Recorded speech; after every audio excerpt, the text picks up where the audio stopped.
Hello, everyone. Happy Friday. I hope everyone is doing well. Just before we get started, one quick announcement. You have to watch Ed Puzzles all the way through to get credit. For example, if I put 5 questions in a video and the fifth one is with a minute left in the video and you answer it, yes, you've answered all five, but you don't get credit unless you finish the video. So please, please, please make sure that you are finishing the Ed puzzles, okay? All right. So today we're talking about the growth of cities, specifically in England, but a lot of these same factors contribute to the growth of cities in the US as well. After we're finishing up talking about the Industrial Revolution in England. Then we're going to move on to talking about it here in the United States. So that's going to be awesome. So, by the early 1800s, which is the time period that we're in, right?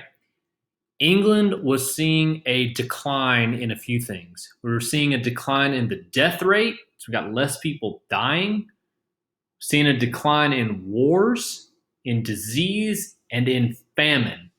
If you don't know what famine is when there's no food, right? That's famine. So in Ireland, in the mid 1800s, there was actually a really famous potato famine where the potato plants in the ground, got diseases and up to 1 million people died. And that actually led to a lot of Irish people immigrating here to the US. But we're getting ahead of ourselves. So we're seeing a decrease in death rate, wars, disease, and famine. So not only are less people dying, we're not going to war, so we're keeping our resources nice and good. We're keeping our people healthy, and we've got food, more food, and all of these factors are leading to healthier people that are living longer. So, as you've probably guessed, our population in England it's going up, right? We are increasing our population, and we've got to put these people somewhere. Now, we talked about factories the other day, and we've talked about this before, but the invention of the steam engine allowed factories to exist away from rivers. And eventually, big cities became the homes of a lot of these factories. The reason for that is cities had rail stations, had a lot of railroads coming in and out of the city. So it would make sense to build your factories there because the railroads coming in, they can bring the raw materials and the coal to power the steam engines. Then going out, you can take whatever you make in said factory, put it on the train, and ship it out. Makes it very efficient, right? And a lot of people, a lot of rural people, a lot of former farmers that are now looking for work, they see all these factories popping up in these cities and they're like, hey, I kind of want to follow those. And so I'm going to ask you, think back to our geography unit. Would that be a push factor or a pull factor?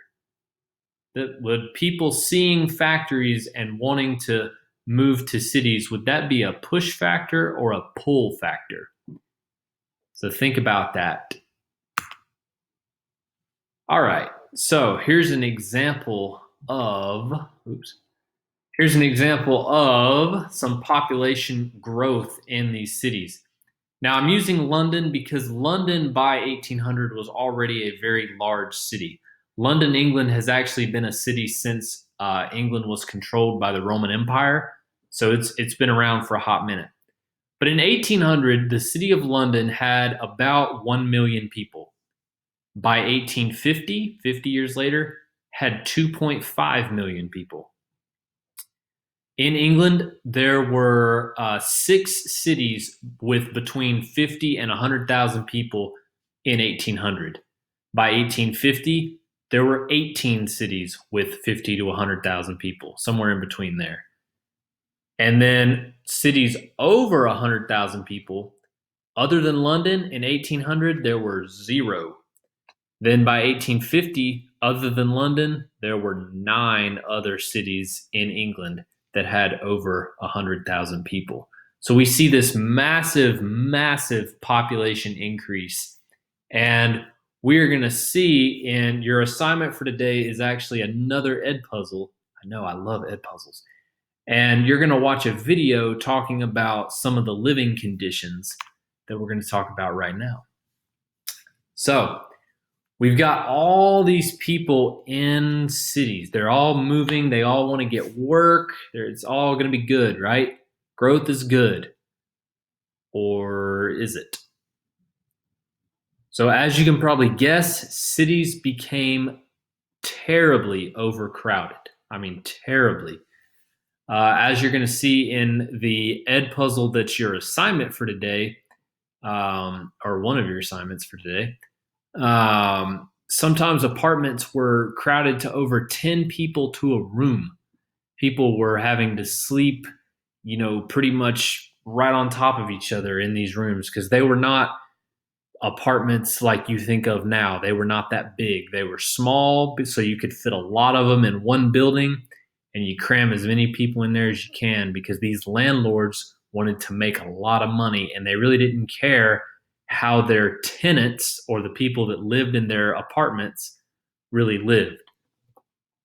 Sewage filled the streets because when you put all these people on top of each other, they got to go to the bathroom somewhere, and we're not quite to the days of indoor plumbing just yet. So needless to say, it got pretty nasty. And this is the rise of what we know today as slums, right? These really, really poor areas, the infrastructure, the buildings are not great. And that will lead to, obviously poverty. And then that will bring in crime. And these slums they start out bad. And then these bad things keep compounding and they just get worse. And it's awful. It was not fun to live in these cities. It just was not. So that's it for lecture today. I hope you took good notes. If you have any questions, feel free to let me know.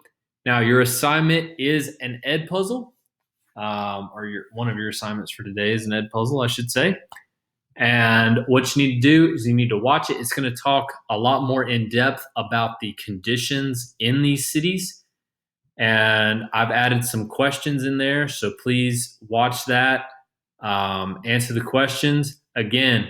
And I've put this in the video, but I'm telling you now, you have to finish the video. If you answer the questions, that's great. But if you don't finish the video completely, it doesn't count. Okay? So finish the video completely. Make sure it counts. Answer the questions really good. And let me know if you have any questions. If not, get cracking on that. Have a great weekend. And I'll talk to you guys soon. Bye.